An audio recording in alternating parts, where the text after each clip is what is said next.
Y'all killing me with this.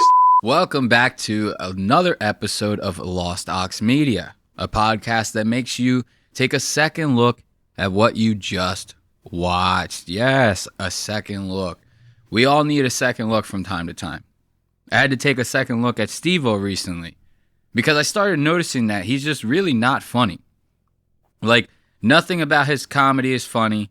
He's supposed to have a comedy podcast. It's not funny. And nothing makes this more apparent than the more recent news with Theo. You know, the tit job. The infamous tit job. The one that never happened, actually. So, last week's episode, we talked a little bit about the fact that Theo was supposed to get a pair of double D knockers. A pair of floppy old tits. Not fake ones, not prosthetic ones, real actual tit implants. Is he transitioning? No. You might think that he is, but he isn't. He's doing this as a gag. It's all just a joke. This is one big joke that he wants to do. I'll let him explain what exactly that joke is going to be in these time codes that we're going to get into. I'm telling you. Some very rich stuff, this podcast that he just did with Bert Kreischer. Bert was supposed to be the first person that he had on after he got the tits. Yes, Bert Kreischer and those tits. Picture Bert Kreischer slapping those things around, you know? Motorboating them. Like the movie Wedding Crashers. He's like, you motorboating son of a bitch. Steve-O's like, yeah, dude. Yeah, dude.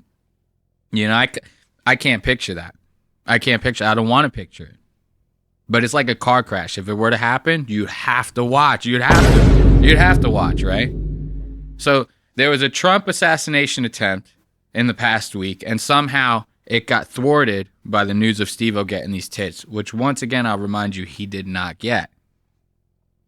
But I want to get into some of these time codes so that we can have a look-see and a hear-see for ourselves. Sure, man. I'm so fucking bummed that you don't have tits right now. Okay, so I sent you a text. I said, "Hey, dude, Bert." Cause I looked at your schedule. Yeah. I said, "Can I record with you on July 12th? It'll be the day after my breast implant surgery, and I want you to be the first person I talk to after I get my tits." And you were like, "Oh, crying emojis. That's great. That's so funny. Yes, I would be honored." So right there, Bert is over the moon about the fact that Steve-O would even call him and say, hey, I want you to be the first person to come on the show once these knockers come into play. And I thought the reason why this is just fucking so cringy to me is because I picture Bert back at his house. He's overdramatic, right? It's typical Bert. Sitting on his couch, drunk as fuck. He gets this text from Steve-O. Immediately starts crying, breaking down into fucking tears. And he's crying to his wife, Leanne, Steve-O wants me to do the honors. This is, I guarantee you that's exactly how it happened, right? Now, this whole thing is kind of weird from the rip because He wants to basically do like a kind of gotcha punked kind of thing. Once again, I'll let him get into detail into it. He'll get into detail later. But he basically that's the gist of it. He wants to do like a gotcha punk kind of deal. Where he's walking around in some sort of costume, but those tits are out. They're flopping, you know? Everybody's staring at him. So then he wants to do some sort of like sketchy type of situation. More than likely involving him being a girl and the other person in that situation being a straight male. And then he wants to rip all the makeup off. Gotcha. I got you, bro. That's kind of what he wants to get going here, right? I think that's a little strange because that's the kind of behavior reserved for like perverts. These are the type of people that you see walking around the park in like a fucking trench coat, right? And they do the whole, hey, check this out. You know what I mean? They do that whole thing to try to get a rise out of you, and that's where the pleasure comes in, right? And I kind of feel like that might be what's happening here. And the doctors don't want to do it. The anesthesiologist ends up pulling out. Watch, listen to this. I canceled the 2 bears for this. I did. I told Tom, I was like, Steve-O's getting tits. I'm done. Right. He was like, are you fucking serious? I was like, yeah, pull it out. Let's go. Now, let's be clear here, dude. In no way did I back out of this. No, you did not. There is literally a hyperbaric chamber set up in our house in Burbank. So you could recover? That's crazy right there. So this guy has set up a hyperbaric time chamber. That's how bad he wants to do this. That's how bad he wants to flaunt these tits off to people. You know what I mean? That he set up a hyperbaric fucking chamber in his house so that he could heal faster, so that he could get out into the street. Damn, son, where'd you find this? So that everybody's kind of like, yo, where'd you get them tits, boy? That's the reaction that he wants to get out of people. I can imagine being somebody close to him, right? And hearing that that's his next big idea. Usually this guy, he wants to like jam a nail through his ball sack or something like that. You know, very extreme stuff, but not as jarring as this. For some reason, this is very jarring. It wouldn't be jarring if he was a man transitioning. It's jarring because he's a man who wants to pull a stunt with some fake tits when he could just easily use prosthetic tits to get the same effect. I mean, let's be real here. So listen to this. Imagine his family, right? Now the professionals are like, we can't go through with this, buddy. I'm sorry. Apparently, it will speed up the recovery process ×2. There's been a nurse scheduled to come give me IVs for 5 days in a row, like a 2-hour process. Like the surgery's paid for, like all the way through the whole thing. And then like at the very 11th hour, the night before the surgery, the anesthesiologist backs out because there's all these stories on the internet about it. Really? Of course, dude. Why would this guy not back out? Like, why would he not back out? Let's think about this. Let's take a look at this face that you're about to make. And I imagine this is probably the same face that he made when he actually pitched this idea to the anesthesiologist. 11th hour. Right there. Look at that. This is the same guy who wants to do this. Imagine you come into work one day, right? You come into work and Steve-O walks into your office looking like this, right? And the first thing that he says out of his mouth is, yeah, man, I want to get a pair of fake tits. Double D's, as a matter of fact. We're doing it for a stunt on one of my shows, man. It's going to be fucking come on, we're checking out, dude. Get you. You know what I would do if I was that doctor? I would call. I'd be like, yeah, I'll set you up an appointment right now. Hold on. Let me go get the person at the front desk, right? And then I would 5150 this motherfucker. I would call the police and I would say, dude, we got Steve-O down here. He is spouting off some off-the-wall bullshit, even for him. Clearly not right mind and body. So let's get this guy checked into an asylum so that you guys can, like, open that dome up of his and squirrel around in there with one of those fucking, like, ice cream scoopers or whatever and see if you can make sense of the behavior that's happening here. This is absolutely crazy, right? Now, this is what makes it even crazier. This is what makes it even crazier. Somehow it actually gets crazier. It's his mindset that he has about this whole thing. Like, it's one thing to want to go through with this, right? And be like, it's for a gag. I don't care about what the outcome is. I don't care who gets offended. You know, play that card. If that's the way you want to do this. Be like, I'm doing it no matter what. I don't care who's upset. I don't care who's angry. I don't care who's mad. You know, that's the card you want to play with this. You want to go all in.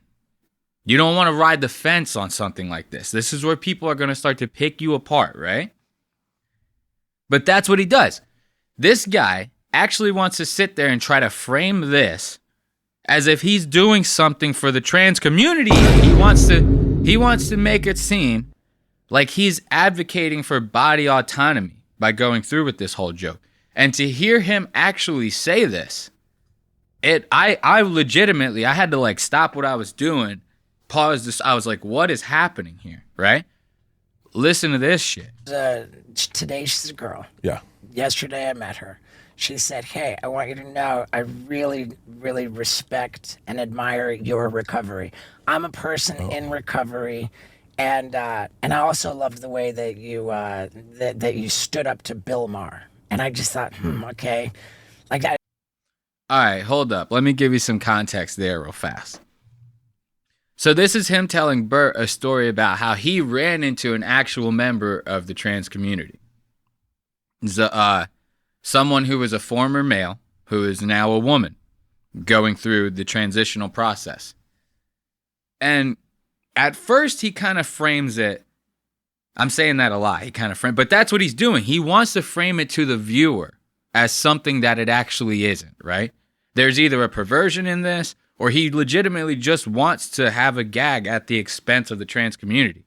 But to try to frame it as being like, I'm talking to this person in the trans community, I'm an advocate for body autonomy, I'm on your side, my friend. To frame it like that is wrong. And that's what he's trying to do. So he's talking to somebody who just transitioned, this nice young woman, and he's telling Bert this story. And what he's about to tell Bert is how, in that moment, I felt so good because I could have been saying all this stuff about this gag that I'm about to do, and I could be asking her for her approval and all this stuff, but I'm not saying any of that stuff right now.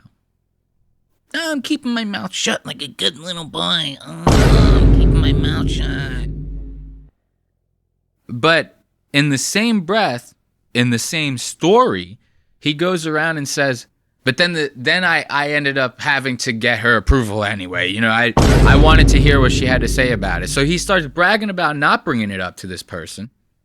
And then immediately is like, and then I brought it up to this person so I can see what their thoughts on it is, right? But he does it in like a very seeking approval type of way. You shouldn't be having to do that if you want to make a joke about this person's culture, right? So let's hear him continuously spout this bullshit off. I said, thank you. You know, that means a lot. And in the back of my head, I'm thinking like, wow, like I'm not really rushing to blurt anything out right now. You know, like how do I feel about that? When my position has been all along that I believe what I'm doing, while I'm motivated to be wild and crazy and get laughs and entertain people, that it's also really genuinely a statement of body autonomy. And that I see that as like not me trying to be disrespectful to anybody, but in fact, me being squarely on the side. And listen to this, the dog shit. To honestly say that, to try to honestly say that is asinine, right?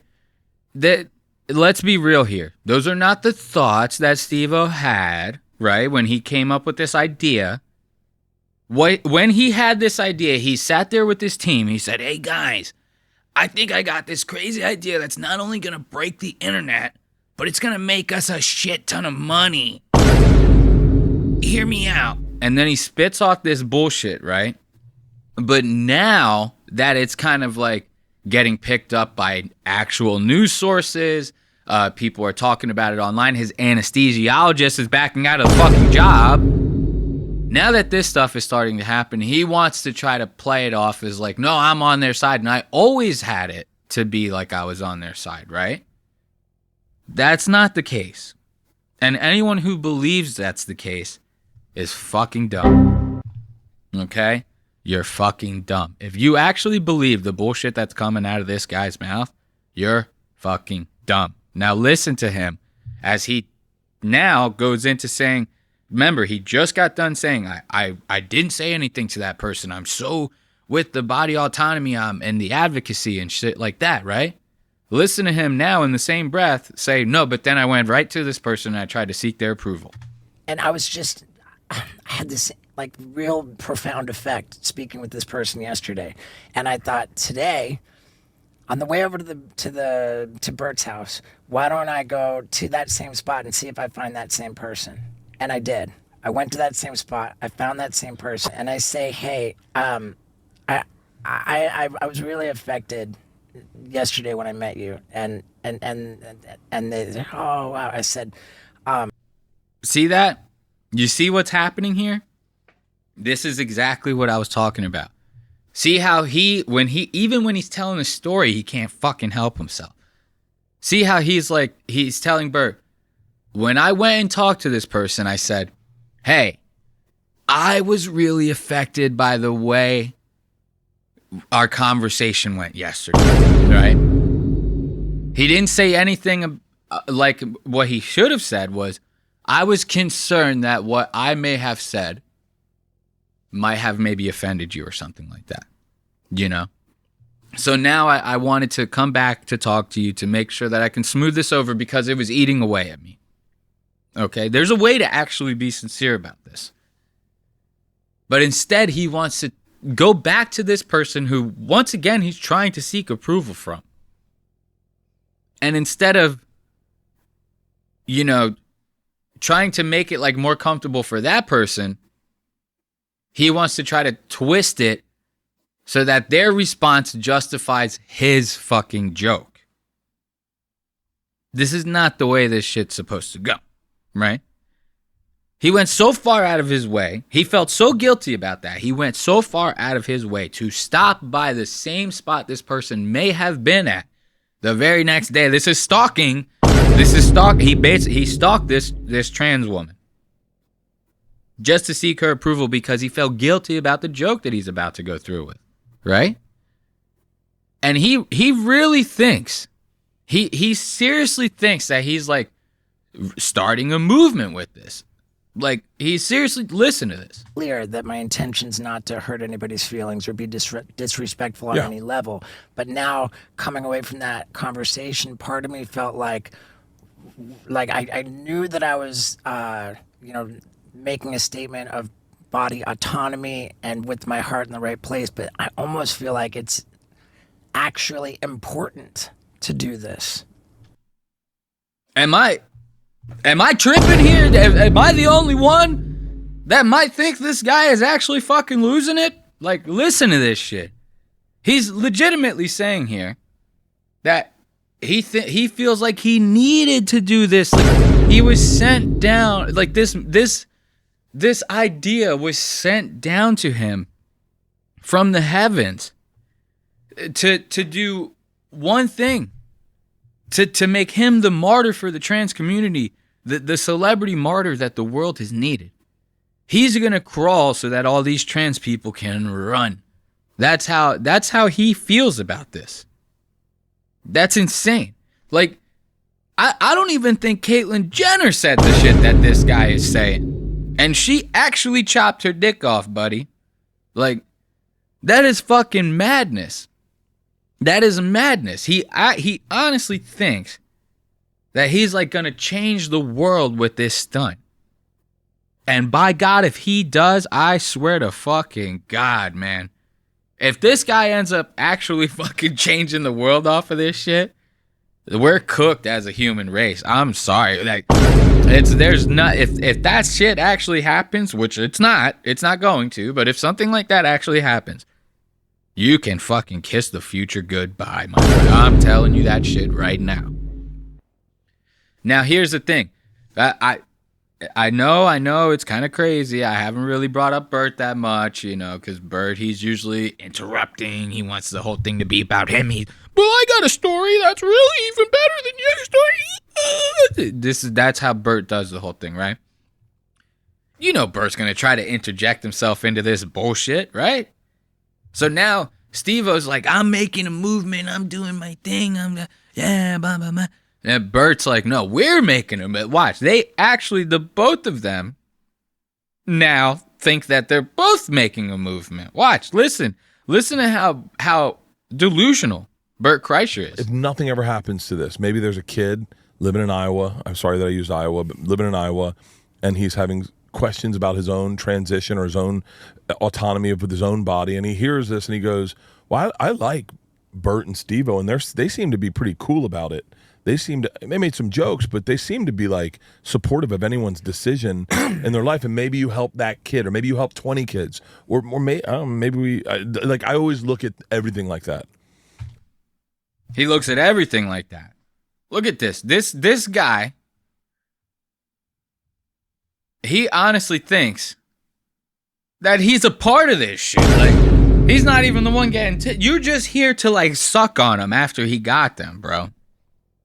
Like, you're here to slap him around, make a couple jokes. You know what I mean? Like, you're supposed to be the cushion. Like, after the surgery happens and Steve-O gets completely picked apart online, which we know is going to happen, you're supposed to be here to make him feel better. To be like, no, Steve-O, I would totally suck him. I'd titty fuck. I do it on camera. We can titty fuck him right now. We can do it on camera. Whatever you want, Steve-O. You're supposed to be like the guy for that. You're not some fucking, guy who's making a movement. This isn't the Beatles, man. And look, Steve-O doesn't even give a fuck. Bert's sitting here trying to like interject himself into the whole thing, and Steve-O's checking his goddamn messages on his fucking Apple Watch. He doesn't give two shits about what Bert's saying right now.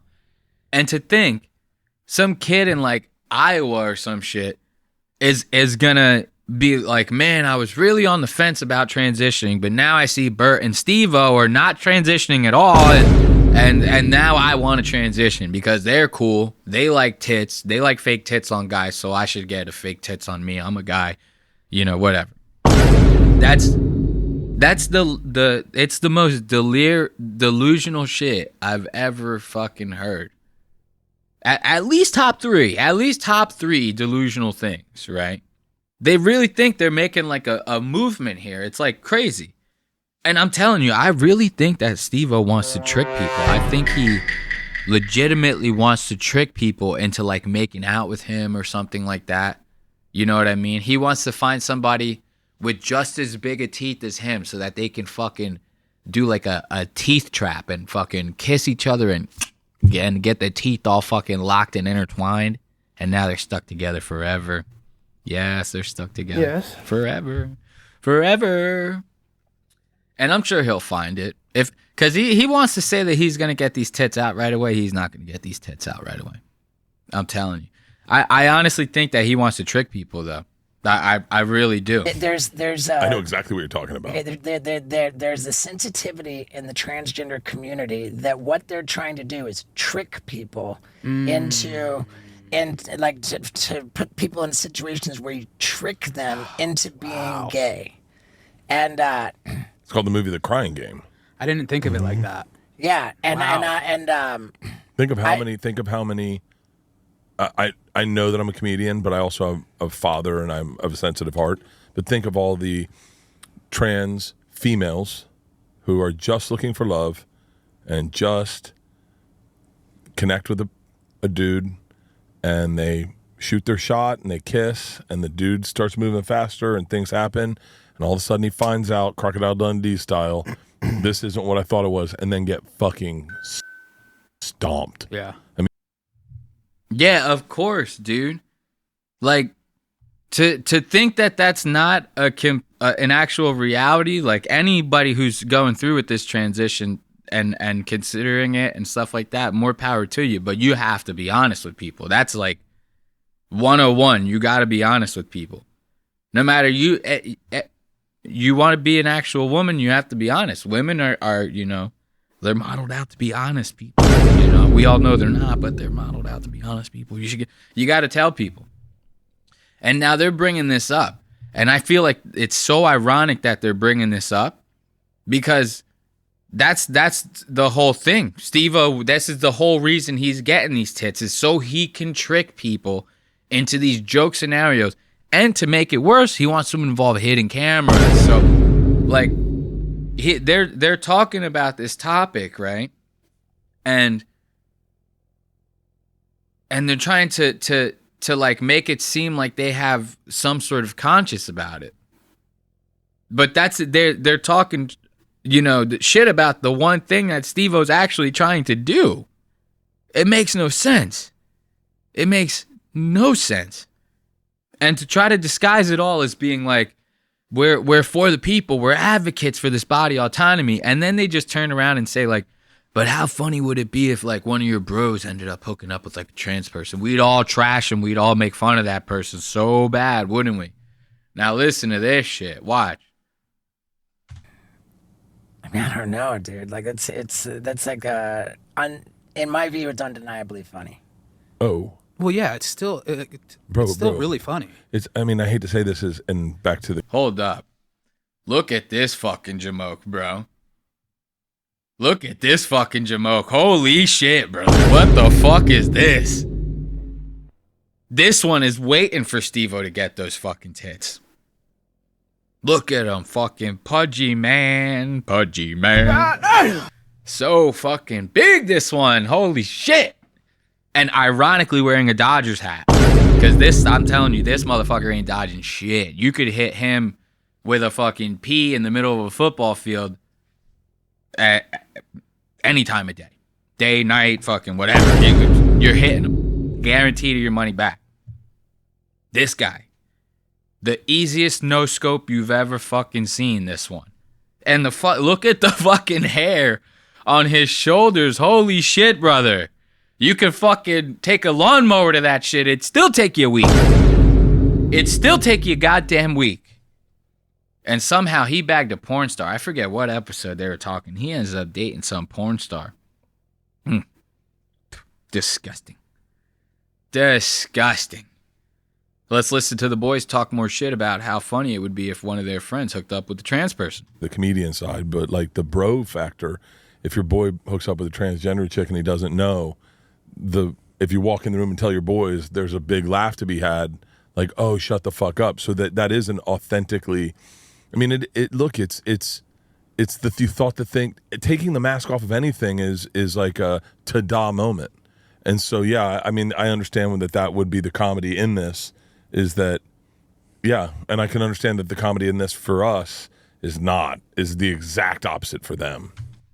Couldn't have said it better myself, Bert. Couldn't have said it better myself. Ladies and gentlemen, we got him. Yes, Bert, we got him. Look, you finally said something that was worth saying, Bert. I can't believe I'm actually hearing this. You know what I mean? But you're saying it a little too late. You already said all the other shit that is complete opposite of that. You know what I mean? Everyone's so cool with this quote-unquote gag.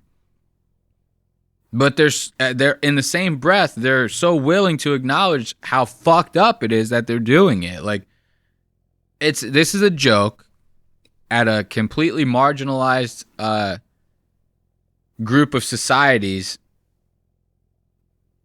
expense. You know what I mean? There's just no other way I could say it. That's just the way it is. And I'm all for a trans joke. You make some jokes about Caitlyn Jenner, I'll be on my back, fucking, clenching my stomach. It's so funny. But these are jokes. This is not a joke. This is a masked perversion. That's what I feel, at least. I feel like this is a masked perversion. And Steve-O really likes people watching him, and listening to this the whole podcast. You know what I mean? We're about halfway through this thing if you're going off the time codes. At first, I was like, okay, maybe it is a joke, right? But what got me onto thinking that like maybe he actually likes people like watching him and getting all that attention. Like, he's gonna love it when he has the cleavage and shit and guys are just like staring at him. All his friends, Chris Pontius, Novak, they're all gonna be titty fucking those goddamn things. You already know the shit. He's gonna love that. He's gonna love that kind of attention. And what got me thinking about it was this next thing that he says. He talks about this other prank that he did where he's walking around the beach, the biatch. He's walking around the biatch, pissing on people with a fake dick. So, like, you already, right there, you're throwing indecent exposure. It's a beach. There's probably kids around. You know what I mean? People are trying to grill dogs and burgers. It's the American way. You know what I mean? They're at the beach. No one wants to get an eye full of cock. And he's pretending to piss on people to get a rise out of them. These are not that, like, FouseyTube doesn't even do these kinds of pranks. You know what I mean? And FouseyTube, he's doing some crazy shit. That guy will fucking, you know, he'll get you thinking. So let's listen to this fucking guy talk about this oh so grandiose prank of his. I went and bought this thing. It's called a Whizzinator. And I went to the beach with it filled with water. And I just went up to dudes who were laying out sunbathing and pulled out this. And like, we filmed it, like me just squirting water out of this Whizzinator. So they feel it. They look up. And there I am, like, blatantly with a dick in my hand, like peeing on them. And they're like, oh, my God, Steve-O? And they're so stoked. See? He loves it. He loves it. Look how happy he is. He's like, they're so stoked, dude. They're so stoked. And look at the dick on his fucking eyebrow. Jesus Christ. What the fuck? You remember that last week? We were talking about that? We were talking about the fact that he had gotten this dick tattooed over his eyebrow to, like, resemble the gangster teardrops on the side right next to your eye. But the teardrops on his face are fucking cum shots, goddamn. What the fuck? This guy is spiraling out of control, man. Like, I give it 5 years tops. 5 years tops. This guy is relapsing his ass off. Watch this. But we kept doing it until, like... Until one wasn't. Until somebody wasn't. I want to meet that guy. Ooh, he's like a Marine. It was a very... Like, the guy said, okay. He said, okay, take off your glasses. And oh, you know, no. like, I hate real talk. I hate real talk. I hate real talk. Look, see? So now this guy that Steve-O pissed on, because you heard what he said. Everybody that he pissed on was so happy that it was him. Imagine being at the beach and seeing someone get pissed on, like 15 feet away from you. And then they turn around and go, Steve-O? You would look at that guy like he's a complete fucking cuck. You wouldn't look at that guy like he had any self-respect. You know? You'd be looking at him in disgust. I know I would. I'd be looking at that guy like, disgusting. Disgusting. Look at this guy. Because it could be Steve-O, it could be, I don't know who else is crazy. Right? Michael, it's anyone famous. Picture the person that you would like most to see famous, right? That person does that to me, I'm cutting his dick off. I'm cutting her tits off. If it's a girl, I'm cutting those off too. I don't give a shit. Nobody wants to see that shit at the beach. And think about it, there's got to be kids around there somewhere. It's a fucking beach. You trying to tell me there's not a kid within fucking 15 feet in any direction? There's kids all over the goddamn... It could be 12 a.m. and you could be in the most remote fucking beach on the other side of the goddamn world. It took you 14 hours to get there on foot, and you still see a kid at the goddamn beach. Somehow they're always there. They're always there. So to be doing a prank like this, you know what I mean? We could call the cops. Somebody call the cops. FBI, open up! Do you know what I mean? Somebody get the police involved. This is bullshit. This is bullshit. And listen to what else he has to say about this awesome prank. Oh, God. What does that mean? Like, He's going to beat you up. He doesn't want to break your glass. There's a universal rule that you don't punch a man who's wearing glasses. Because it's a felony. First thing he says. It is? It's a felony if you punch somebody with glasses on. First thing he says is, take off your glasses. I'm like, oh. And then he says, take off your shirt. And then he says, turn around. He goes, oh, I almost killed you. He goes, I'm a Marine. You know, like, he was like a big buff. Sometimes that's the funniest person. It's not the funniest person to do it to, okay? Like, just listening to that part alone, it made me realize this is not for the jokes. This is for the sick kicks that this guy is going to get out of this, you know? I'm telling you right now, there's nothing about this. Nothing about this is a joke. Guaranteed, he's probably going to start an OnlyFans. Picture a Steve-O OnlyFans. Picture how many people would sign up for that shit. A bunch of motherfuckers. If I had to put my money on it, I'd say a lot of people would sign up for that. And they'll all disguise it. They'll all say, we just had to see him. You know, you got to see him. It's Steve-O's tits. You got to see the tits. It's Steve-O's tits. How could you not see him? I closed my eyes, buddy. I closed that. This is not the joke that I want to see. This is not the comedy that I'm a huge fan of. I don't know about anybody else out there, but this is not the comedy that I want to see. I'm not for it. Okay. Now listen to this. I thought this was fucking funny. Is anyone familiar with this Crack Amico character? This new rapper. I think he came out like last week or something like that. This Crack Amico guy. If you're a big fan of anybody who likes to shit on these comedians, you know, like the Great Red Bar. I mean, look at this setup. Obviously, we're fucking copying Red Bar. All right?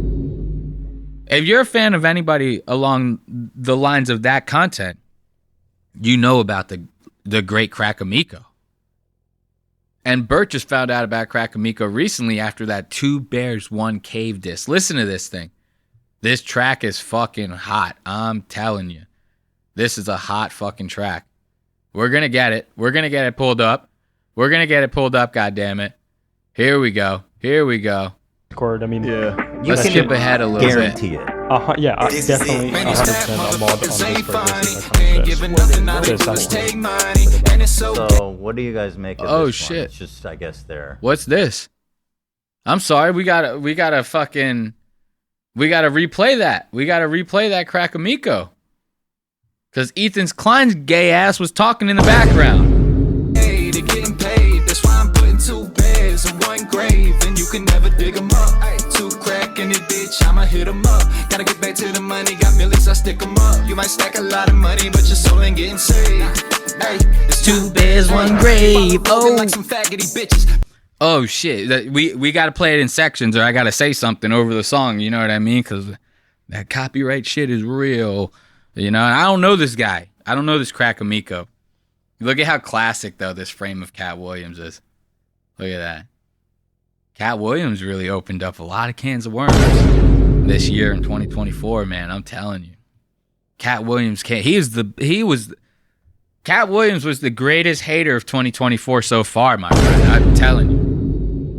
It was really, really intricate work this guy was doing.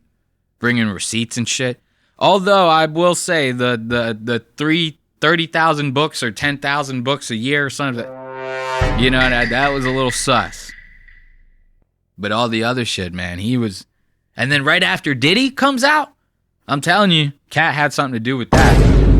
Cat definitely had something to do with that. Let's listen to a little bit more of this 2 Bears 1 Grave before we get back into these time codes. Pretty sad that we magically knew who Cat really dissing. Some raggedy dick quiz, careers tragically slipping. And that's why McAfee see you and act dramatically different. It's actually fitting, your reputation drastically shifting. Something's burning, I think you got too many hacks in the kitchen. Oh shit! Something's burning, I think you got too many hacks in the kitchen. Oh, fuck! I like that kind of shit, you know what I mean? I like that kind of shit, because Bert's a fucking hack bitch! You're a hack bitch, Bert! So let's listen to Bert talk about this Crack Amico situation. This is gold. Watch, wait until I tell you this shit. Crack Amico, very talented musician, rapper, and he wrote a song.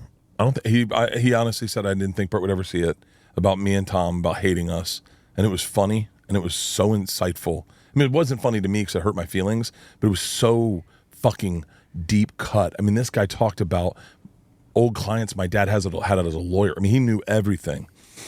Yeah, of course he knew everything, man. All you guys fucking do is talk about shit online. It's all day, every day with this. This guy, Bert alone has like 4 fucking podcasts. And a Patreon. Another one. And fucking tour footage. Another one. And he's doing fucking promos. Another one. This guy's been on tour since fucking 1998. Another one. He hasn't seen his family in fucking months, man. So yeah, it's easy for people to figure this shit out about you and write a fucking dope-ass track. It's not that hard, bud. It's not that hard. And they called me on Legion of Skanks, and they said, have you heard this song? I said, no. And they said, you should listen to it. I thought it would be a good song. I listened to it. Then they called me back. I was like, that fucking sucks. And they're like, what do you think? I was like, well, it's a good song, but I wish it wasn't about me. And then this kid did an apology video. He reached out to me and said, man, I'm so sorry I did that. Got caught up in the hate game, and it was a way to get views. Look at that.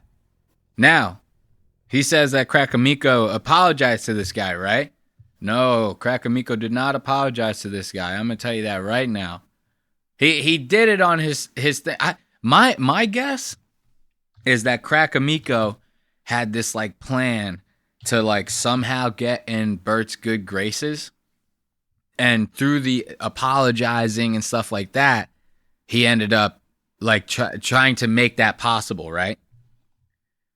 But it's not. He lied about the whole thing, right? He lied about apologizing, everything. So if we go into this video right here, Crack Amico, but it was so deep cut. I mean, same clip we just played. Old clients my dad had as a lawyer. I mean, he knew everything. And then this kid did an apology video. He reached out to me and said, man, I'm so sorry I did that. Wait until you see this. Got caught up in the hate game, and it was a way to get views, I'm paraphrasing for Crack Amico, but he said, I am a fan. The apology being referenced was not genuine.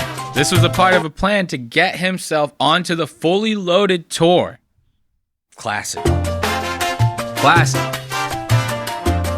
How funny is that?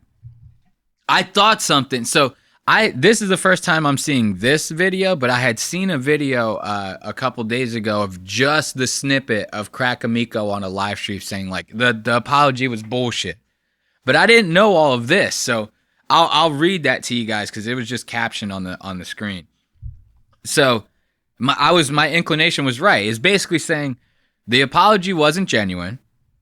He apologized in the hopes of getting invited to the Fully Loaded tour with Bert, so that he could then get on stage and end up playing that same disc that we just got done playing a snippet of live on stage during the concert. Yes.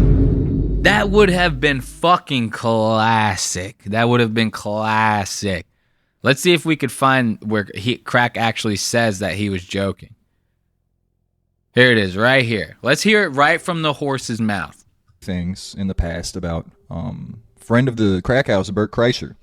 But today, I'm not doing a bit. You're not going to be getting the Crack Amico that you have grown so accustomed to. The demon who feeds off of hates and negativity. That person is dead and gone. I'm here with you today, the man behind Crack Amico. Real name, Crackery J Amico.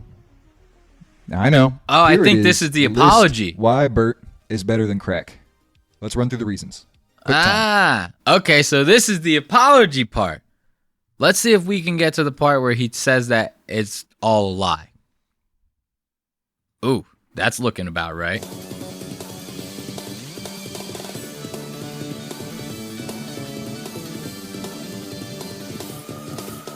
Damn, son, where'd you find this? No, It's been a great stream. Bert, I love you. Cheers, brother. And I can't wait to see you. Nah, we gotta find the fucking the video where he says it was a joke. Where's the video where he says it was all a fib? It was all a lie. That shit better be in the comments, man. I'll tell you what. That better be in the comments. I thought I had saw a video. Maybe I didn't see the video. Maybe it's bullshit. I don't know. We don't do research around here. I smoke before every recording. What do you think? Let's move on to some other shit. Ooh, I thought this was good. Now listen to this, right? Bert and Steve-O, they bring up Crack Amico. So now Bert and Steve-O, they're like, man, the haters, the bigger you are, the more people hate you. Steve-O's like, you ever get a fully produced diss video made about you? And that's what Bert starts talking about Crack Amico.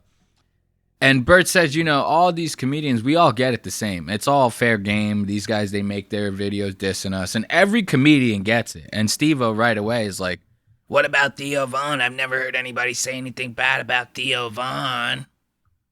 I mean, think about how much hate Rogan's gotten.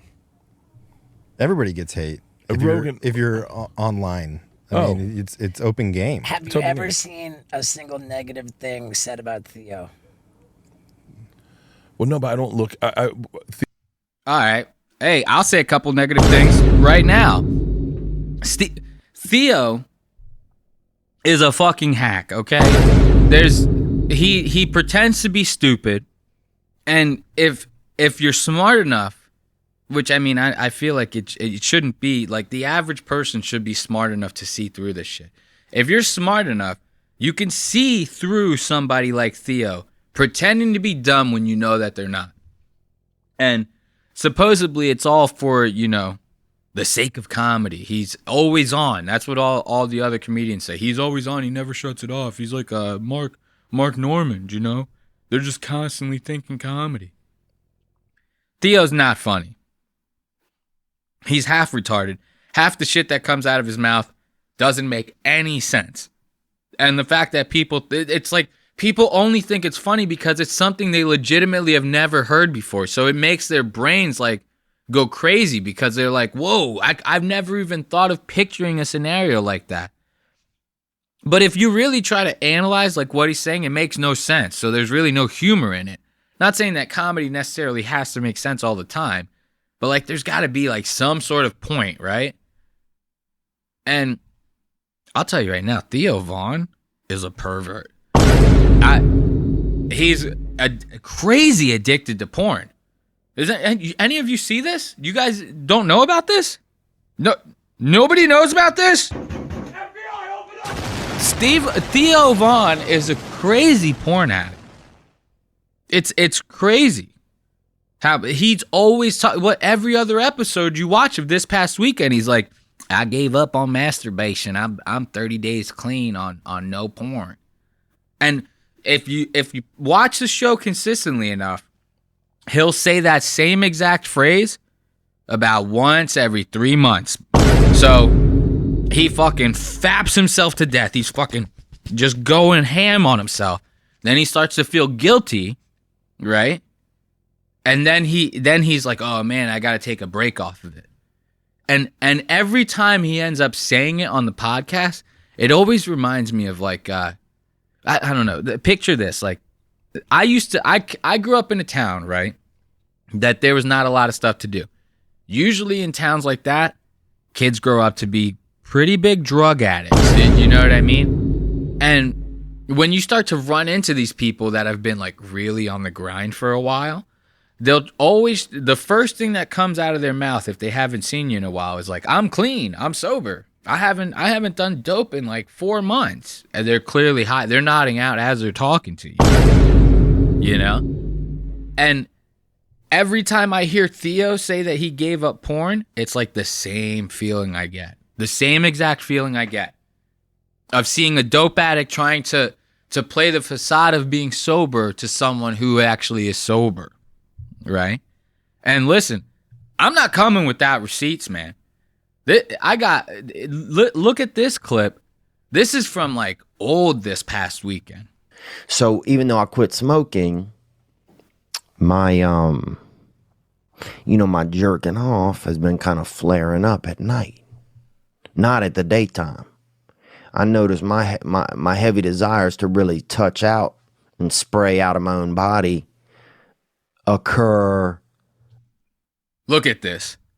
You trying to tell me this guy is not fucking full of perversion? Look at that face. He's about to yut one out right now, dude. This guy, he is fucking full of piss and vinegar, man. I'm telling you. He's always jerking that shit constantly. And that's just like one bit about it. Let's see. This whole video, the title of this video is Theo Von talks about masturbation a lot. That's the title of this video. And it's a whole compilation of him just talking about busting nuts, how he's quitting porn, all of that bullshit. Touching my own wiener. Really? Yeah. I don't need to do it. I'm doing cool. I feel better when I don't do it. Is it masturbation or pornography?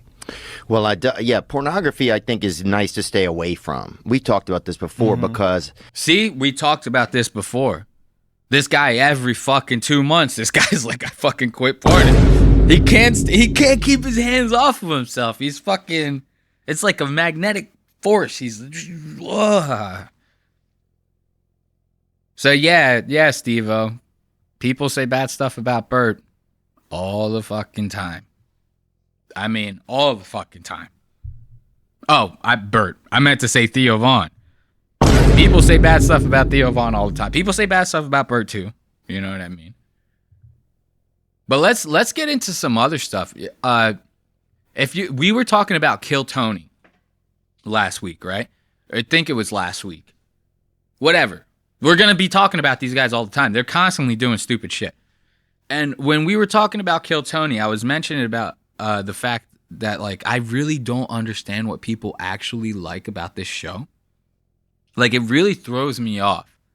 Because once again, you got the whole thing is like an open mic, but it's names out of a bucket style. Everybody gets 1 minute. 1 minute stand-up, right? Now, it's mostly supposed to be like people out of the audience. This is, I actually think I found out the formula as to why this show is actually like gotten to the point or the popularity that it's gotten to. Here's my theory. So you have a comedy club, you need to fill seats on a Monday night when nobody's going to be there. So you start an open mic, right? But then you notice that the open mic is not really doing that great either. Right? So because open mics, it's not just customers that are coming in that are making the club money. It's the comedians that are coming in too. You know, yeah, it's free to sign up for the open mic, but you're going to buy drinks, you're going to get thirsty, you might get hungry, you're going to buy some food.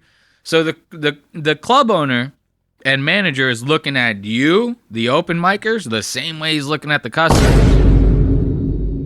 And Tony Hinchcliffe, he caught on to that, right? He caught on to that mindset. So he said to himself, how can I come up with a show that guarantees people will be there every single week, right?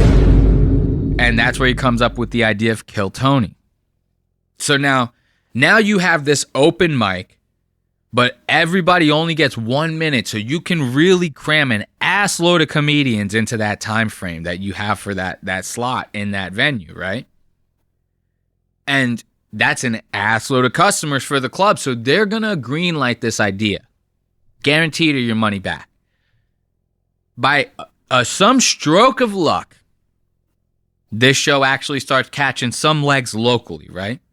But it just keeps getting bigger as the word spreads because more people want to sign up for the open mics. So now you get an average of 250 to 350 people that sign up for this thing every single week because it's gained a little bit of popularity. See, it's like a figure eight.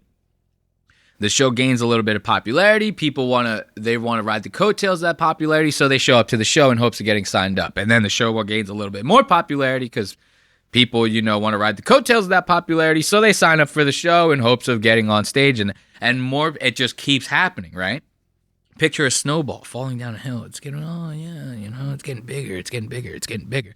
Next thing you know, you got this big, giant fucking avalanche of a snowball getting ready to hit the town. Nobody wants it. That's Kill Tony. That's exactly what Kill Tony is. So that's how he figured out this way to make sure that the seats constantly stay filled. It's not always, strictly audience members that are making the venue money. So any venue would be happy to have this show at their spot. Here's the reason why I'm not a big fan of it. Most of the people that they have as regulars on the show, see, in between them pulling names out of the hat, they have these regulars that come on. They all suck. They're all like half retarded. And I'm not talking literal retarded. They don't actually have mental health problems. I'm talking these people are fucking A-boffs, man. It's like they all got dropped one too many times on their head. And for some reason, that's the formula of the show.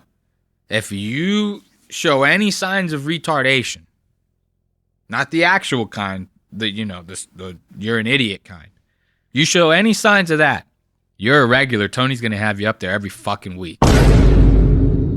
And that's what I kind of wanted to get into. Because I'm telling you, once I show you some of these fucking these people that they're calling headliners and regulars on this show, oh, it's over, bro.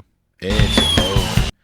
Now, this episode of Kill Tony. This is the Shane Gillis and Adam Ray episode of Kill Tony. Shane Gillis is playing Donald Trump and Adam Ray is playing Joe Biden. And this was an interesting episode because it was supposed to be a parody on the debates that happened, which obviously embarrassed the fuck out of Joe Biden to the point where this guy just got done pulling out of the race. No more Biden. Now everyone's going to have to deal with 4 years of Kamala Harris. So, you know, it was interesting because they were trying to make a parody of the debate. And then right after this episode ended up airing, Trump ends up getting an assassination attempt on the guy, you know? FBI, open up! So now, listen to this. This is going to be the first regular at Kill Tony. Listen to this fucking bomb. This is a comedian named Casey Rocket. Joe Rogan loves this guy. He's one of the people that works Joe Rogan's club, The Mothership. And the Kill Tony dudes love this guy too. And they have somehow talked this guy up to where he's like on tour selling out theaters and shit. And when you see the comedy that this guy is bringing to the table, you're going to be asking yourself why over and over and over again.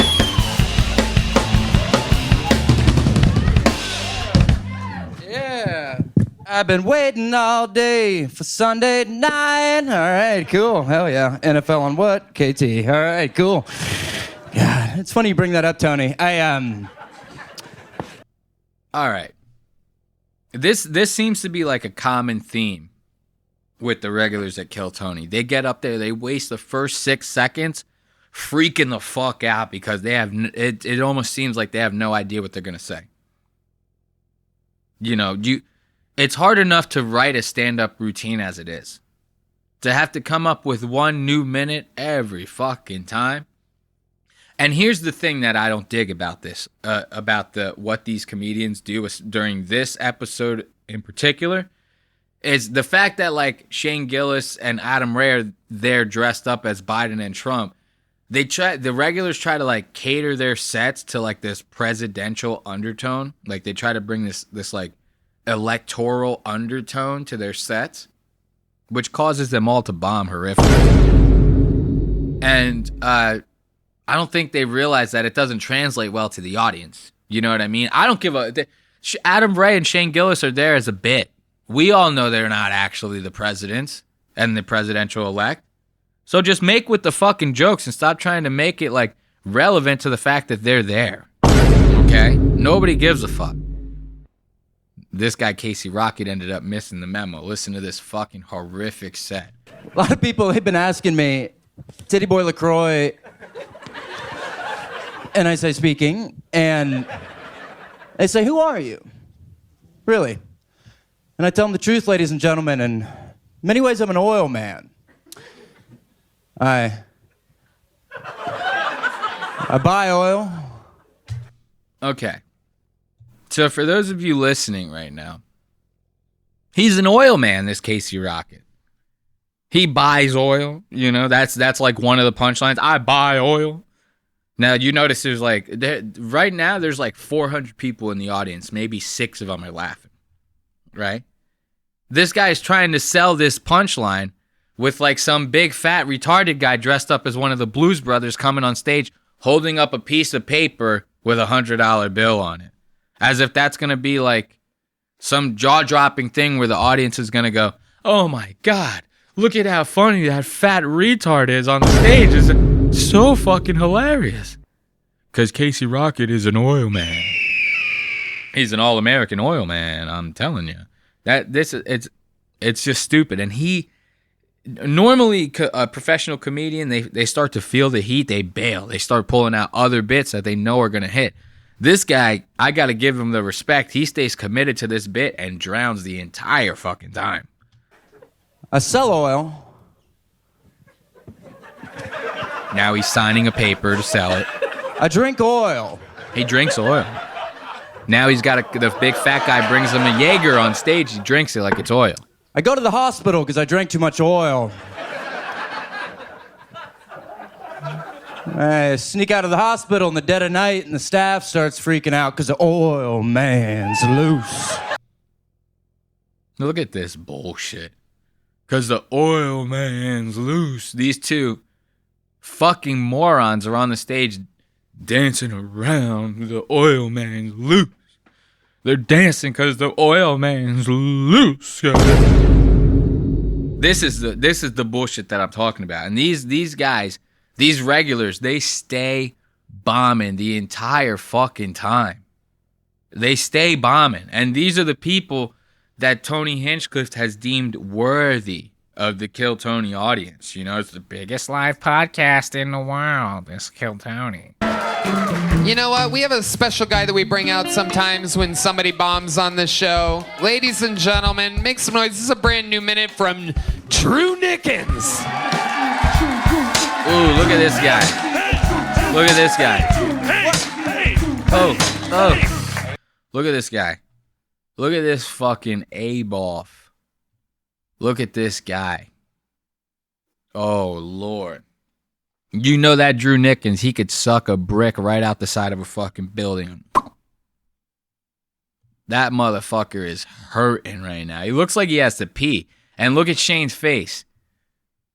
Shane is not with it. Shane's like, what the fuck kind of bullshit is this? Now, remember what Tony said. Before I play this guy's set, remember what Tony said. I got somebody here that we like to bring out just in case people bomb. Let's see if Drew Nickens can save the show. All right.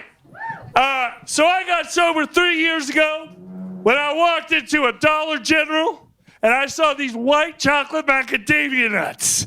When I tasted them, it felt like a Yu-Gi-Oh card. I got fooled was the best one. And I fucking tasted Red Bull. It was amazing. Okay. Jesus fucking Christ. Let's break that down real fast, okay? So this guy, his opening joke, he's like, yo, man, I went to go get these macadamia nut cookies, right? I took one bite of these macadamia nut cookies, right? They were so goddamn good. These macadamia nut cookies were so goddamn good. They felt like I had pulled the best Yu-Gi-Oh card out the pack. And I had tasted Red Bull. Damn, son, where'd you find this? That's how good these macadamia nut cookies were, goddammit. This is fucking crazy, bro. You know this is a full-time comedian? This is a full-time comedian. He's fucking, if he hasn't felt the heat yet, he's gonna feel it soon. Because this set does not get any better, folks. But then I realized I had one package and I got so productive. It was like I was on meth. I came in, I ran a 5K in blue jeans, I mowed my lawn, I even did all 12 steps of AA. Now I was feeding when I came back. Paid back to the Dollar General, I was ready. And then $15 Generals and $6 trees later, I couldn't find them. It was like they were my Quaaludes. Okay, so now he's talking about the fact that he really wants these macadamia nuts. But he can't find them, so he's going from Dollar General to Dollar General to find these cookies. And his big fucking punchline is that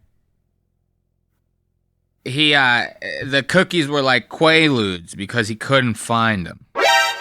Right? They're like Quaaludes.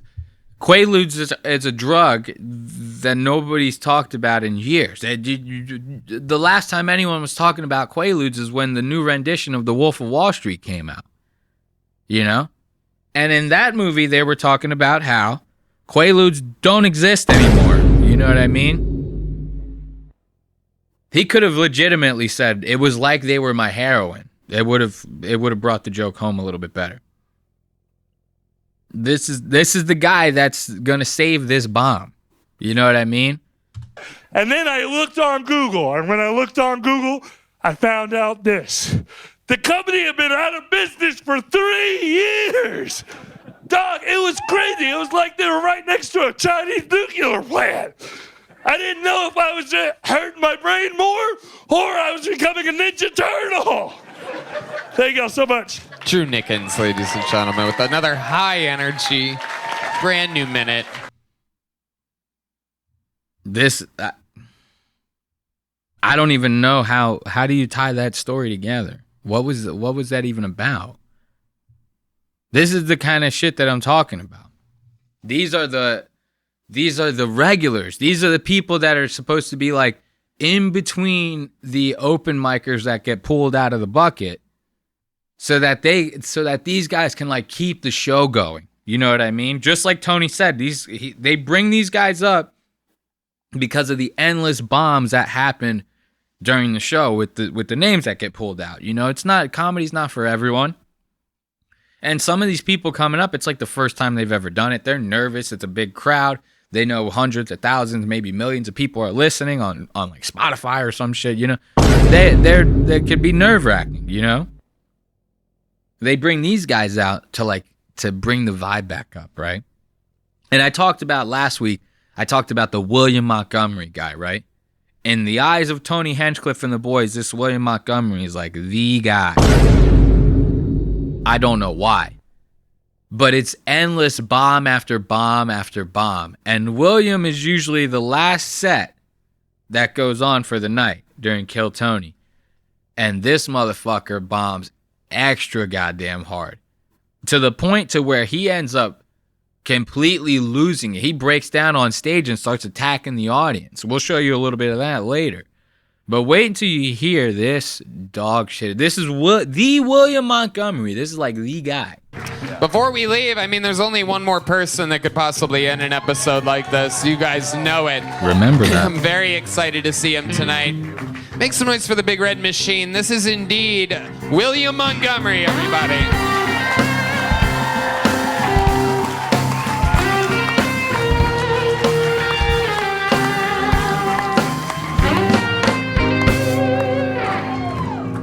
We built this city on rock and roll. Bad news, folks. Do not enter this city. Extreme safety hazards are everywhere. I hate that. Look at the way he does that. As soon as he tells a joke, he goes, like it's like he's like waiting for it's like he's putting his chest out like, yeah, right, audience? And they're all like, what are you talking about? That fucking joke sucked. Listen to that again, dude. City, extreme safety hazards are everywhere. You see that? You see how he did that? He pulls the mic down. He's like, looks at the crowd's reaction. This guy, everything about this dude is screams first year comic. And he's been around Kill Tony for fucking ever, dude.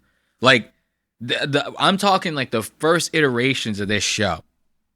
When it was on like a shitty stage with a shitty backdrop, there was like fucking 2 people on stage. The whole thing looked like shit. Everyone has to start somewhere though, right? So this guy's been around a long time. He can't fucking even memorize a minute of stand-up. He's still reading off of fucking cue cards.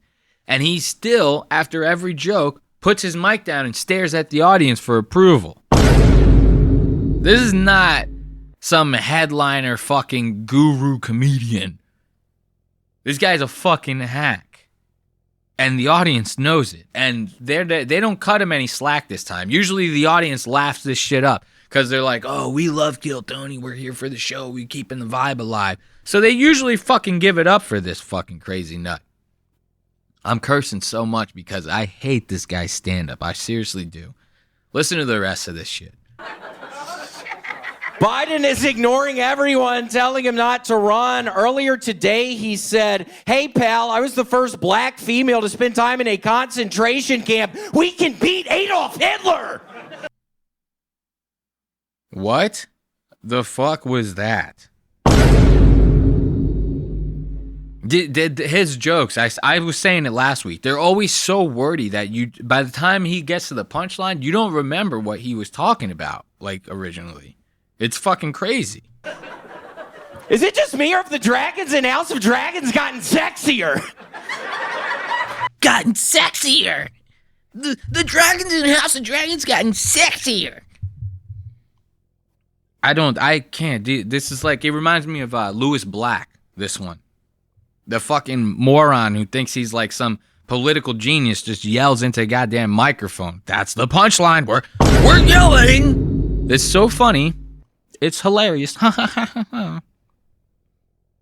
See how funny it is when I light your house on fire.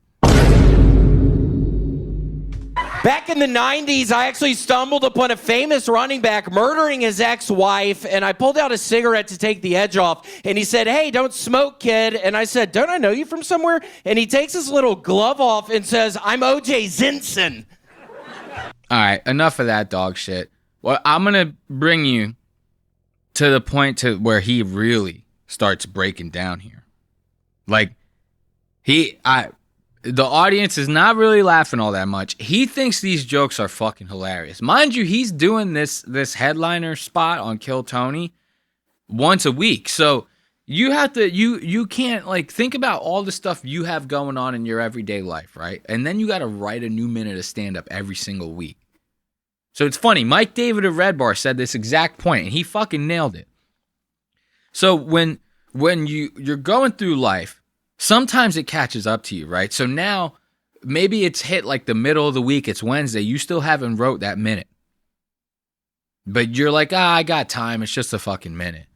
But then once again, life catches up to you, right? You got a couple more things came on your plate that you weren't expecting, and it slipped your mind. So now it's fucking Saturday night. You still don't have a new minute. So you're fucking scrambling because on Sunday night, everyone's coming. They're all bringing heat. Or so you think they're bringing heat. And this is a culmination of that. You know what I mean? This is like what happens when that type of shit goes on. Like, you can't, this is why comedians like work out their routines and then they come up with a solid hour and then that becomes a special. That's how they solidify their work. You can't just be going up a new minute every single fucking week. Yeah, for the open micers that are getting pulled out of the hat, you give them a minute. They're not going to be up every week. You know what I mean? You got to start rotating these regulars out, Tony. This formula ain't working. So now listen to how William like starts breaking down and attacking the crowd over the fact that they just really weren't feeling his dog shit jokes this night. But it's a horrible problem now because now it sounds like an airport in our apartment. It sounds like a jet engine going off in our apartment now. So it's really cold, luckily, but it's just so loud in there now. Wow. So what do you... He tries to... Look at his face. He tries to make this excuse. Like, oh, it's really cold, but it's really loud in the apartment. A jet engine. Look at his face. Look at the distress. This isn't about the air conditioner in the apartment. You see the face that William Montgomery has on him right now? This isn't about the air conditioner in the apartment. This is about the fact that he's fucking bombing. Not only this week, he bombed last week. And you know what? If I had to guess, he's probably going to bomb again next week. So, like, you know, this is a man who's truly losing his way here. And that breath that he's taking in between this excuse...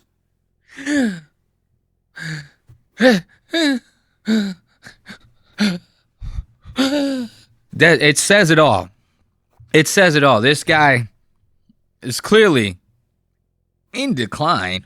Going off in our apartment now. So it's really cold, luckily, but it's just so loud in there now. Wow. So what are you doing to block out the sound? I'm not doing shit, man. That's why I was a little on edge tonight. And again, House of Dragons joke, I thought was far funnier and it got no fucking love. So it almost makes me feel a little weird, Tony, even to be in front of these fucking idiots tonight.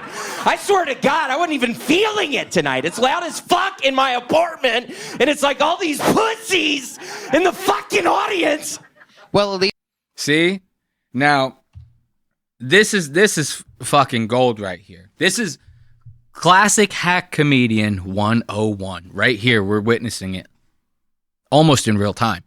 This is hilarious. This is like the guy that what was his name? Like Nigel Sturgis or some shit like that. The guy who played Kramer in fucking Seinfeld. You remember he bombed one time on stage, got heckled. Next thing you know, this guy's throwing the N-word out like it's fucking hot. This guy starts really attacking the audience, like on some next level shit. And that's exactly what's happening here with William. He bombed. The jokes weren't that funny. Like I said, he probably scratched them shits up that morning on that stupid fucking yellow poster board he brings on stage. How can you not memorize a minute of fucking stand-up? So he bombs. And like I said, classic hack comedian 101, what do you do in that situation? You attack the crowd. Yes, of course, you attack the crowd. What other choice do you have? So now William's attacking the crowd. He's really not feeling it. And wait until you hear this joke that Tony brings out and just fucking crushes William right there on the spot. This joke is really where William starts to fucking lose it. Listen to this. And it's like all these pussies in the fucking audience. Well, at least you got to enjoy some peace and silence during your 60-second set tonight. Oh, look at that. Listen to that fucking crowd reaction, folks. Ladies and gentlemen, We got him. Yes. What? He fucking can't handle it. Look at his face. Look at how fucking pissed off he is. You see what direction he's looking at, right? He ain't looking at Tony. He is not looking at Tony. He's looking at the audience. He's really pissed off about the fact that one single joke at his expense got some major fucking laughs. And he is not happy right now. And remember I said he starts taking it out in the crowd, and right now is where he really loses it. Listen to this. Ooh, Red Band with the soundbite. Are you gonna clap at that, you nasty looking slut? Oh my God, is that really your fucking wife, dude? Yikes! Listen to that. Listen to that insecurity. There's so much insecurity behind that insult. Is it that's your fucking wife, dude? Yikes, that's fucking dog. She's a fucking dog, dude. Meanwhile, this guy looks like Liver King going bald. I don't know, I couldn't come up with a better joke. He just looks like Liver King going bald. Look at this fucking guy. This is the guy that's cracking these jokes about this poor man's wife in the audience. And Shane, look at Shane. Shane's fucking iron-faced. He's like, I simply won't put up with it. I can't do Trump. But Adam Ray is sitting here laughing his ass off. Why? Because Tony just got done roasting the fuck out of William. And William is going to continue this onslaught on the audience simply because they just didn't laugh at his jokes. Like, just take your licks and move on. Holy shit, that is so mean, William.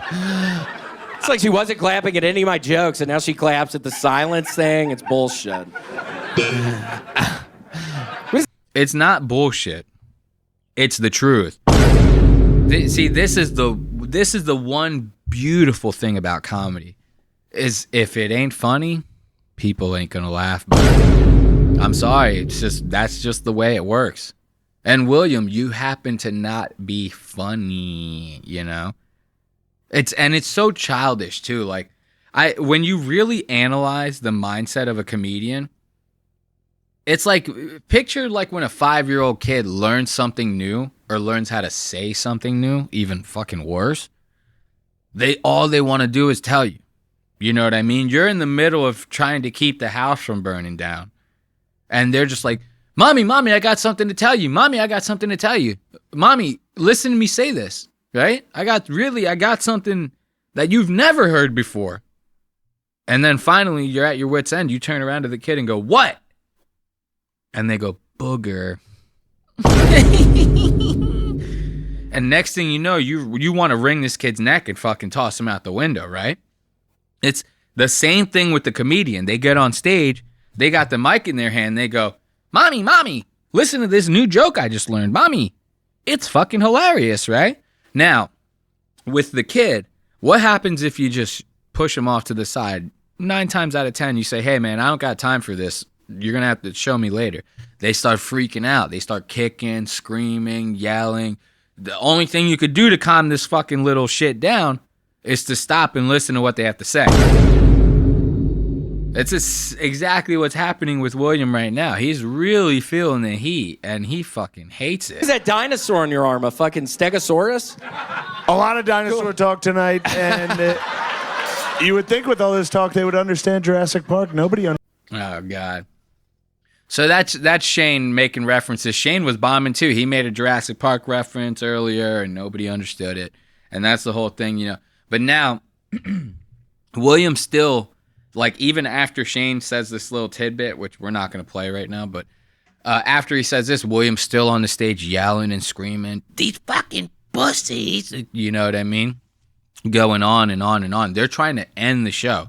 This thing's been going on for like over 3 hours in real time. The recorded episode that they posted is 2.5. Those things are edited down. So these guys have been going for like 5 straight hours. You know, the audience, they're all ready to go home. And William's still up there screaming. And Shane gets really fucking pissed about it. And listen to this last line that he says. I thought this was so fucking funny. A lot of people say this is one of the best shows that's ever happened. Probably the best show. I'm not tired or have to piss incredibly bad. I'll tell you what, when you have to pee and that guy's fucking screaming, it really hurts. So wrap it up, please. Yeah. See, even Shane's like breaking character saying this shit. He's like, I gotta pee so fucking bad. This guy fucking yelling at the top of his goddamn lungs. Shane's ready to fucking lose his shit. So fucking funny. So fucking funny. And that's going to do it for Kill Tony this week. You know, big round of applause for those fucking jerk-offs. On the last note, I'm going to leave you guys with a little bit of a cliffhanger. Did you know that this Mr. Beast guy is harboring a pedo? Did you guys know this? I didn't know this until just recently. Like, I was supposed to record this episode like 4 days ago. Didn't end up doing it. We got this new system here in the studio. Now the cameras, I can switch them all with this little board. It's fucking nice. You know, see this? You switch camera 1, camera 2. You know, I'm doing it all from the iPad. It's nice. But we have to work on implementing that stuff. So we kind of recorded a couple days later, and during that time, I had no intentions of talking about the Chris Tyson. Who's Chris Tyson? All right, so Mr. Beast, when he first started out, you know, before he became the Mr. Beast, he was just a regular guy named Jimmy, right? And that regular guy happened to have a best friend named Chris Tyson. Now, Jimmy keeps doing the YouTube thing. Chris is along with him, by his side, as best friends should be. Now, once Jimmy has gotten to the height of his popularity, I wouldn't say the height, you know, he's getting more popular as the days go by. Not for long, though. But back to the point. Once Mr. B starts getting really, really big, by that time, Chris Tyson has a family, he has a wife, stuff like that. And Mr. Beast's popularity just keeps soaring, right? Now, at some point, this Chris Tyson guy decides to come out as trans. Ironic, right? Because we just got done talking about Steve-O and this whole thing about him wanting to get those tits. Now, that's not necessarily a big deal. It shouldn't be a big deal to most people for this Chris Tyson guy to come out as trans, but Mr. Beast's audience is primarily children. So, you know, with these conservative type parents, or I guess any kind of parent would be at least a little concerned to hear that type of news when this Mr. Beast is like 95% of the content that their children consume. And you know how parents are nowadays. They're not raising the kids. It's the iPad's responsibility now to raise your children. So, I mean, if you really think of it by proxy, it's kind of Mr. Beast's responsibility to raise your children. So when parents hear that kind of stuff, it kind of freaks them out. Oh, he's got this guy. The guy's always on stream. and he's trans. Is he going to say stuff that's going to maybe influence our children, right? But for like I knew about the guy being trans for a year. So let's say for a couple years, it was going fine. He wasn't doing anything kind of wild or crazy. He wasn't saying weird, influential shit to children, at least not to my knowledge. But recently, some very shocking allegations have come out about this Chris Tyson, who's now Ava Tyson. I should not be dead naming this person. Their name is Ava Tyson, but you can call her Chris.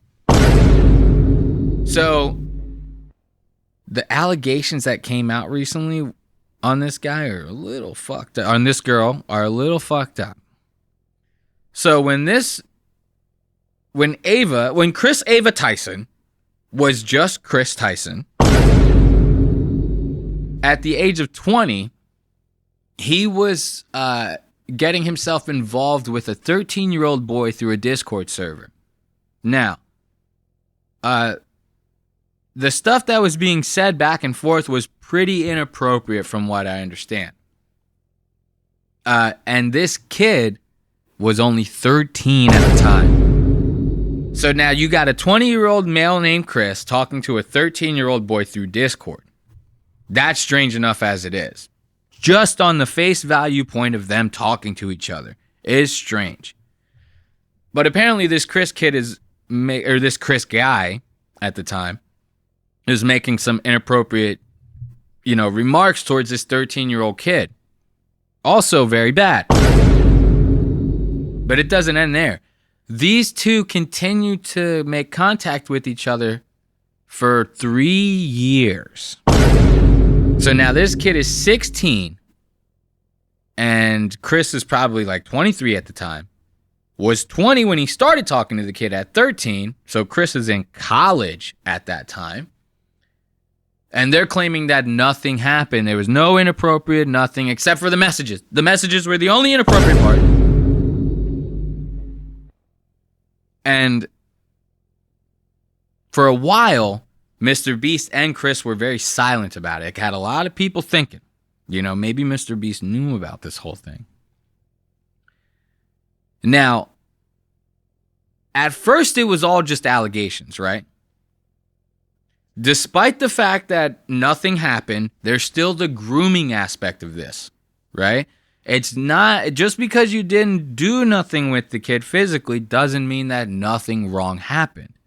If you're talking to this 13-year-old kid and you're making inappropriate jokes towards him, most people are going to take that as you trying to solicit a response back.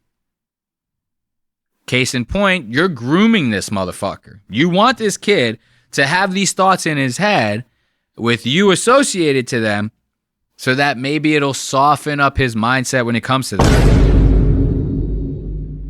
Any normal person's going to take it that way. Now, like I said, at first they were allegations, but the kid in question, who was being quote-unquote groomed, ended up coming out. Now the kid is like an adult. So he's talking and he's trying to clear the air on Chris Tyson. He's trying to say, hey, man, nothing inappropriate happened. The only thing that did happen was he sent me some kind of sketch messages on Discord. Right there, you just fucked the whole thing up. If you really wanted to not get this Chris guy in trouble or support him or whatever, you just fucked it up. Because you just admitted to the world that he fucking groomed you for over 3 years, my friend. Yes, 3 years he was grooming this kid. And now, Chris Tyson has finally came out with a statement. Let's see if we can hear, or read actually, what this statement says. I should have actually just queued this one up prior. But I have the article queued up. I have, all my other videos nice and queued up in a nice little bow. And for some reason, I didn't have this one. So we're doing a little bit of search on X. And we're gonna hopefully find it. Let's see. Chris Tyson, there you go. Now we're on his X. We're on his X, and bam, first First tweet. All right, let's give this a read. So Chris says, I would like to apologize for any of my past behavior or comments if it hurt or offended anyone. It was not my intent. Seeing recent events, we've mutually decided it's best I permanently step away from all things Mr. Beast and social media to focus on my family and mental health. Now he starts subtweeting this thing hard. To lump these two I'm skipping replies. Let's show all the replies because this guy, he's going, no, I need to see just the subtweets. We need to see just the subtweets, just the Chris Tyson subtweets, okay? Let's get out of this Zoom. No. We're not downloading shit. So, he's saying to lump these two factors together to create a narrative that my behavior extended beyond bad, edgy jokes is disgusting and did not happen. In past years, I have learned that my old humor is not acceptable. I cannot change who I was, but I can continue to work on myself. I don't want these allegations or accusations to impact the hundreds of people who work for Mr. Beast, which is why I've stepped away. Here's the problem with that. Once again, he's also trying to say, look, I didn't do nothing but say some bad, edgy jokes. I can't be responsible for my humor. Here's the problem, bud. If you said them to somebody who's underage, it's a problem. The fact that you don't see it as a problem is the problem. You know what I would have done if this guy was trying to fucking say something? If I was that 13-year-old kid, I would have been like, yeah, man, let's get on FaceTime. And then he would have been like, oh, man, I'm going to send the FaceTime request right now. I would have got him nice and hot and bothered, right? Been like, let's get on FaceTime. I got to show you something. And then the second that this guy ended up picking up the FaceTime call, I'd have the police there with me. And there you go. We'd have this guy fucked. I'd immediately call the cops on this fuck. You couldn't have caught me slipping like that at 13. No. And once again, it's a little strange that this kid is like coming out being like, look, nothing bad happened. It sounds like the grooming worked on this guy. This kid's got like Stockholm syndrome over this shit. The way that and here's the craziest part. We're going to leave on this note, seriously. Here's the craziest part about this. A lot of people are talking shit like, oh, Mr. Beast had to have known, right? Mr. Beast had to have known. And you could throw out some plausible deniability and say like, you know, just because they're best friends doesn't mean Mr. Beast's going to know every aspect of this guy's private life, right? But this guy actually met up with this kid in between the kid being 13 and 16 because the kid won a Mr. Beast contest and fucking ended up getting a chance to meet these guys. He won like some sweepstakes. So Chris Tyson had met this kid in person in between that time, was talking to this kid through Discord in between that time, and was making inappropriate jokes to this kid in between that time. All those things add up to the fact that Chris Tyson didn't have the chance to fuck this kid. If he would have had the chance, Chris Tyson would have done ungodly fucking things to this mother. You don't even want to picture it. It's so goddamn bad. It's so goddamn bad. And this is why so many people are starting to get on Mr. Beast shit. And I always knew that there was something about this Mr. Beast guy. Nobody does all that philanthropic bullshit and is a good person at the end of the day. You do that kind of shit because you feel guilty about something. You know? People that do righteous throughout their life, people that do the right thing all the time, you know what they end up doing? They end up going home, they end up relaxing, and they get great sleep at night. They don't need to do any of this other bullshit to make themselves feel better because they're already a good person. You see what I'm saying here? So this whole Mr. Beast fake nice guy bullshit wouldn't surprise me at all in the slightest if he knew about this. Not saying he necessarily supported it, but he knew about this. It would not surprise me if he knew about this and said, hey man, we're best friends. You can't do this kind of shit anymore. We're just going to sweep this under the rug and try to get past it. No more of this behavior. That sounds like a like, you know, a friend who at least would want to try to like rectify the situation. Doesn't mean Mr. Beast was cool with it. Just means he was trying to be a good friend. He wasn't a good friend. Anyone who's, you know, you really want to be a good friend, call the fucking cops on this guy. Get him help right away. That's what a good friend would really do. But you can see if that's how it happened behind closed doors, you know, you could see that being a possibility, right? So, I mean, that just goes to show you, I'm telling you right there, Mr. Beast is not the guy that you want to be dealing with. I'm telling you, folks. But that's going to do it for this week's episode of Lost Aux Media. We always love to have you. Thanks again for joining us. We love it. Oh, baby. I'll leave you guys with that kiss. But yeah, be sure to catch us youtube.com/@Lost AUX Media. That's youtube.com/@Lost Aux Media. You can catch those YouTube videos every Wednesday at 4 p.m. And the audio episodes go up on Spotify, Apple Podcasts, and anywhere else you listen to your podcasts. Same day Wednesdays at 5 a.m. Until next time, thank you for watching. Goodbye.